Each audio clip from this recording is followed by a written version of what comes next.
In the previous session, we talked about importing file into the After Effects. In this session, we want to talk about layers.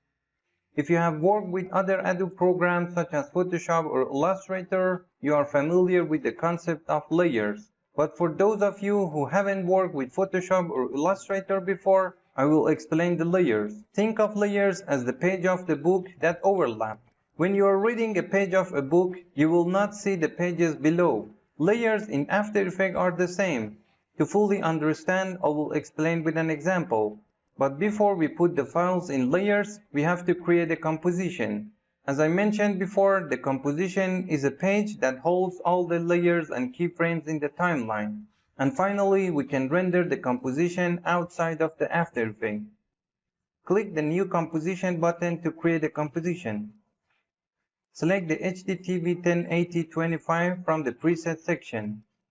You can also change the background color, but it's not necessary. A new composition is created. You can zoom in or zoom out on the composition by scrolling the middle of the mouse. You can also select any percentage of zoom you like from this section. You can see the name of the new composition we created in the project panel, in the composition panel, and also in the layer section. We can also change the name of our composition here. To do this, select it and press the Enter key on the keyboard. Enter the new name.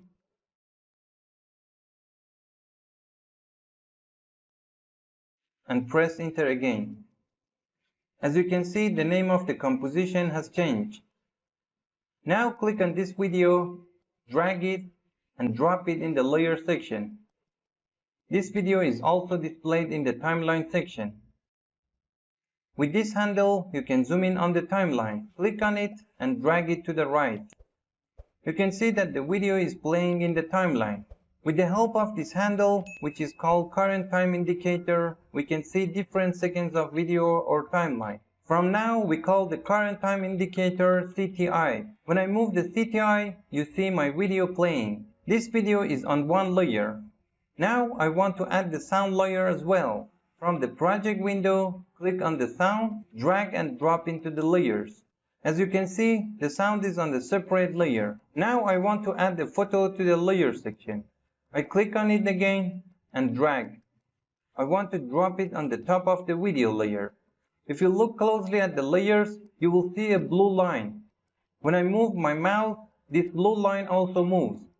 This blue line actually indicates the location of the layer. I drop the photo on the top of the video layer. The logo is located above the video layer. With the selection tool, you can change the position of the logo in the composition. If you look closely around the logo, you will see that our logo is transparent. Transparent means we can see the bottom layer, but the middle of the logo is not transparent.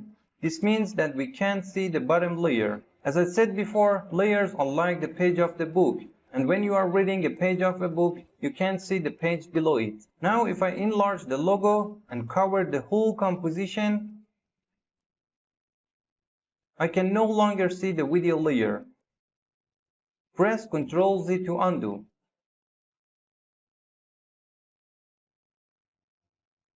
Now if I put the logo layer below the video layer, I can no longer see the logo in the composition. So you got to know the concept of layers.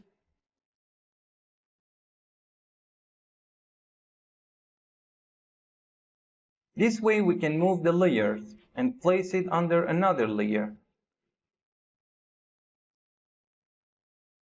Pay attention to these blue numbers in the layer section. If I move the CTI in the timeline, these numbers will change as well. These numbers actually show the time where CTI is located. If I move the CTI, you can see the video length, which is about 4 seconds and 23 frames. So wherever I move the CTI, you can see the exact time in the layer section. This part of the eyes is used to hide and show a layer. If you look closely at the sound layer, you will see that the sound layer has no eyes, because we can't see the sound and we can only hear it, and therefore the eye is not active for it, and instead the speaker icon is enabled for it. Clicking on this icon will mute the sound in the timeline. And by clicking again, we can hear the sound in the timeline. Unlike audio, image layers such as photo or videos can be hidden. By clicking on these eyes, you can hide a layer. And by clicking again, the layer is displayed. You can do this for both layers. The solo option is the opposite of the eye option. When you select a layer, all the layers except one you selected are hidden. For example, when I activate the logo layer, the other layers are hidden like the video. And when I deselect the video layer, the other layers are hidden like the logo. If you have a large number of layers and you just want these two layers to be displayed in the composition and the other layers to be hidden, select only these two layers. In this way, all layers except these two layers are hidden.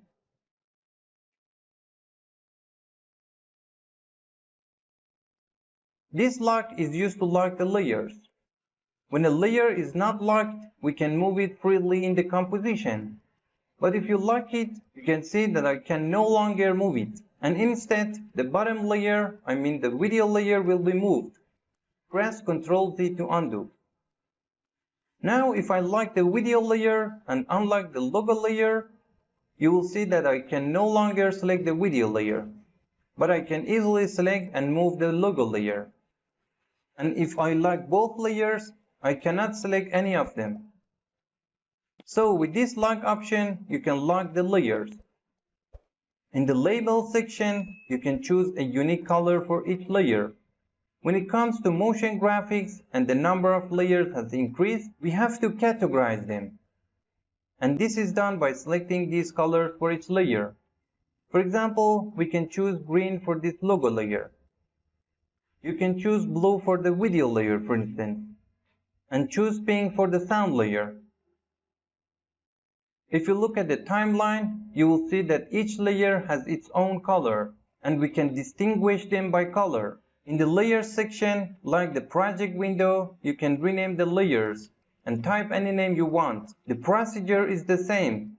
Select the desired layer, press enter from the keyboard, type your desired name, and press enter again. Please remember that changing the name in the layer section doesn't affect its name in the project window and remains constant. In other words, the layers can have different names than the project window and act completely independently. When the number of layers is large, you can find the layers using the search field.